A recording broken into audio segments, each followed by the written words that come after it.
e paz, sedentos, ainda tem sede por Jesus?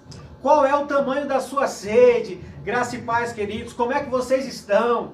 Quanto tempo? Já tem mais de um mês que eu não gravo, mas eu quero iniciar esse vídeo agradecendo a você que dedicou alguns segundos da sua vida para se inscrever no meu canal. Eu quero louvar a Deus pela sua vida e te agradecer do fundo do meu coração. Nós chegamos a mais de o dobro de inscritos no canal, nós chegamos a quase 1000 visualizações. De repente, pode ser pouco ainda, mas nós vamos aumentar isso no nome de Jesus. Eu também queria incentivar você, que quem sabe me conhece, quem sabe faz parte da igreja missionária, ou me conhece de algum lugar. Eu quero incentivar você, inscreva-se no meu canal, vá aqui embaixo e inscreva-se. Deixe o seu like, compartilhe nas suas redes sociais e vamos para cima, vamos pregar o reino, vamos propagar o reino de Deus através dessa ferramenta. Muito obrigado. Mas eu quero fazer uma pergunta. O que é graça? Graça é um favor imerecido. De acordo com o estudo que nós fazemos aqui na igreja, é Deus fazendo tudo e dando tudo por quem não merece nada.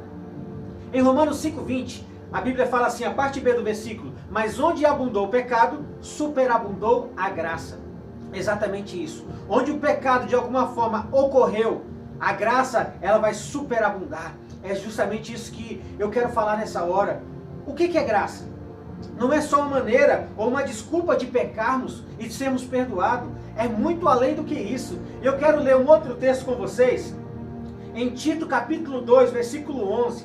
A palavra do Senhor diz assim, porquanto a graça de Deus se manifestou, salvador a todos os homens, educando-nos para que, renegadas a impiedade e as paixões mundanas, vivamos no presente século, sensata, justa e piedosamente, aguardando a bendita esperança e a manifestação da glória do grande Deus e Salvador Cristo Jesus, o qual a si mesmo deu por nós, a fim de remir-nos de toda iniquidade e purificar para si mesmo um povo exclusivamente seu, zeloso e de boas obras.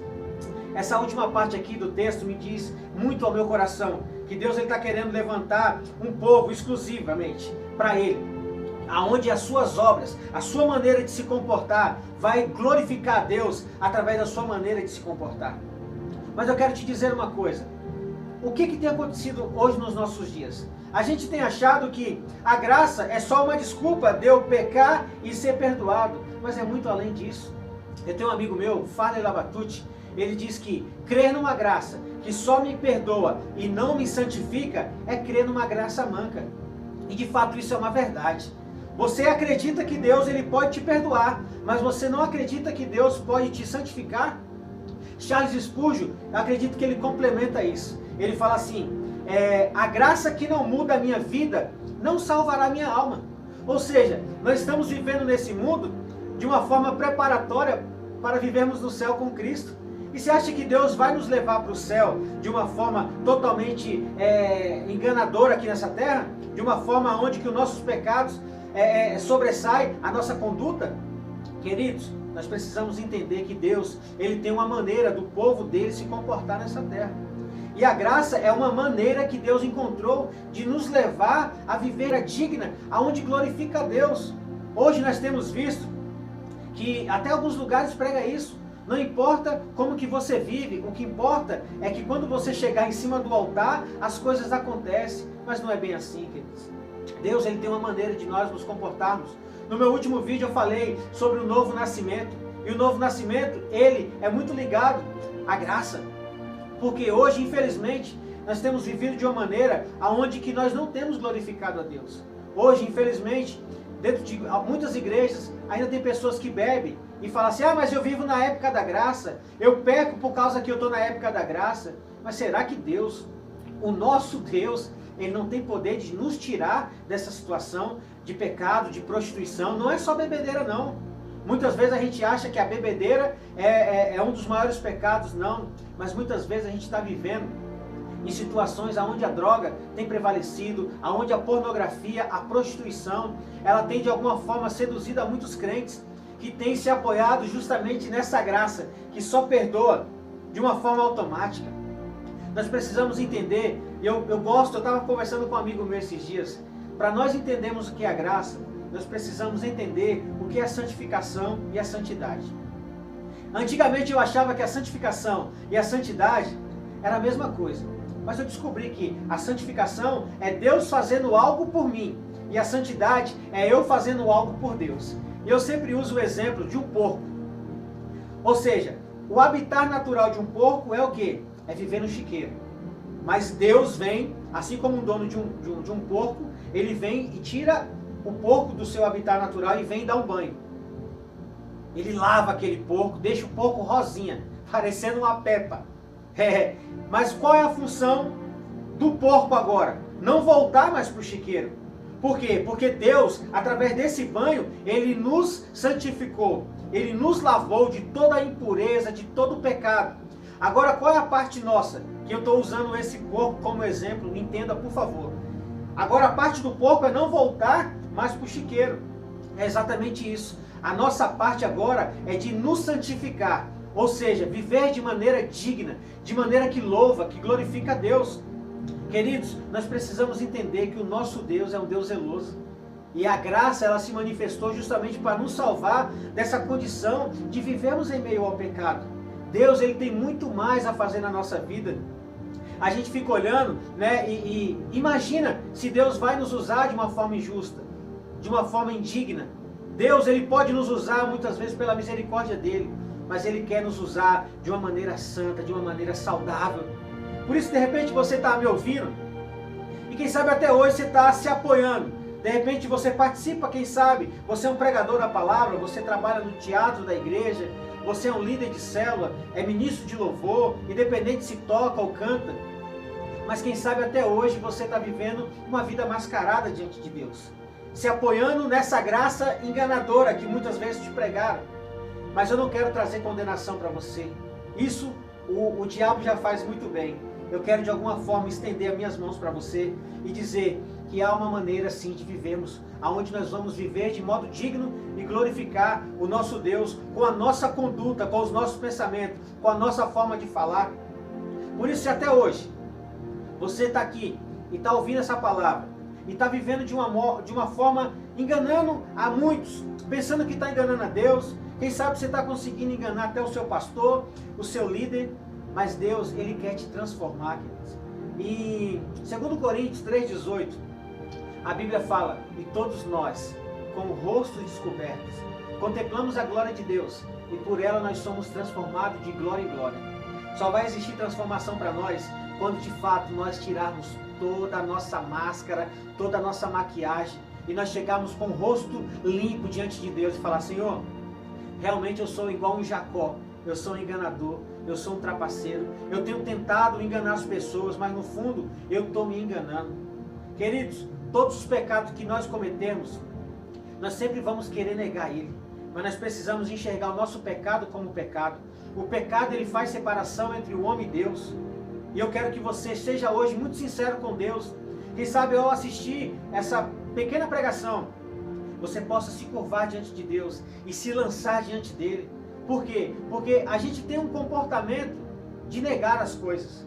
Por quê? Porque a negação é um comportamento de se proteger. Mas esse comportamento de se proteger, ele não permite com que nós venhamos enxergar com honestidade aquilo que a gente precisa mudar. Então, se você está vivendo uma vida mascarada, achando que porque está cantando, está pregando, está sendo líder, está sendo quem sabe, na sua visão, uma influência para as pessoas, e quem sabe você está vivendo de uma vida mascarada, maquiadora, maquiagem vivendo dentro de você, que você possa nessa hora chegar diante de Deus e falar: Senhor, eu não quero rasgar somente as minhas vestes, mas eu quero rasgar o meu coração diante do Senhor. Queridos, há uma maneira de vivermos. Deus, Ele tem um propósito para a sua vida, e Ele não quer usar você de uma forma suja. Se nós pegássemos uma garrafa de água, dizendo lá 98% de água cristalina e 2% de água de esgoto, será que você tem coragem de beber? Eu acredito que não. Eu não tenho coragem de beber. E assim, Deus não vai nos usar se a gente estiver com 2% de esgoto dentro de nós. E Deus, Ele não quer acusar você, mas Ele quer te purificar. Mas Ele só pode fazer isso se você se lançar diante dEle. Eu tenho um texto que fala muito ao meu coração. E eu não tenho vergonha de compartilhar os meus pecados, os meus erros, de pedir ajuda. Por quê? Tem um texto que fala assim: aquele sobre o qual se lançar sobre a rocha, vira pó. Mas aquele que sobre ela cair, vira pedacinho. Ou seja, não vai sobrar nada. Queridos, essa rocha é Jesus. Jesus, ele tem uma maneira de nos atrair com cordas de amor. Ele está querendo que a gente se lance nos seus braços. Porque um dia ele vai vir sobre nós se a gente não se arrepender. Por isso, queridos, não se apoie.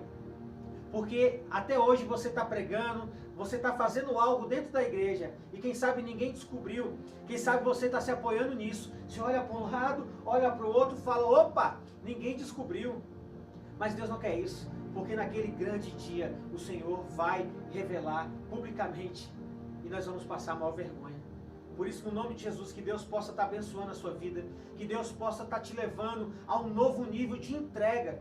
Queridos, desde quando a gente lê a Bíblia, que a gente conhece o Evangelho, a Bíblia fala: aquele que quiser vir após mim, tome sua cruz e siga-me. A Bíblia fala de diversas formas de renunciarmos à nossa própria vontade. Não vamos viver de forma mascarada. Nós precisamos viver de uma forma saudável, aonde que a nossa vida possa ser como um imã, atrair as pessoas a quererem viver da mesma maneira que a gente vive. O apóstolo Paulo, ele disse isso: sede meus imitadores, como eu sou de Cristo. Nós precisamos levantar uma geração que de fato vai amar a Cristo, uma geração que vai glorificar a Deus. E eu quero orar encerrando, orando pela sua vida. Que Deus possa estar te abençoando, que Deus possa estar te levando a níveis maiores diante da presença dEle. E eu quero abençoar a sua vida, não por ser uma pessoa melhor do que você, mas quem sabe por ter aprendido, até mesmo com os meus erros. Eu quero abençoar a sua vida no nome de Jesus. Senhor Deus, eu oro, Deus, por cada pessoa que está assistindo esse vídeo. Que o Senhor possa ministrar, Deus, no coração de cada um deles. Deus, que o Senhor possa estar nos levando ao novo nível de entrega, de renúncia, aonde nós podemos, Pai, viver de uma forma digna, de uma forma santa, entendendo de fato o que é a graça, Pai. Deus, nós queremos usufruir sim da sua graça. Aí sim, quando nós pecarmos, nós vamos recorrer a ela, mas que nós queremos de fato não ter marca nenhuma, nos condenando por causa de um erro que nós cometemos. Muito melhor, Deus, do que ser perdoado, é nós não precisar desse perdão por não ter usado de forma enganada a nossa vida, através do pecado, Pai. Eu quero orar por cada vida agora, no nome de Jesus, e que cada um dos meus amigos e irmãos seja cheio pela presença e seja tocado pela graça de Jesus. Que Deus te abençoe, meu querido. Te vejo no próximo.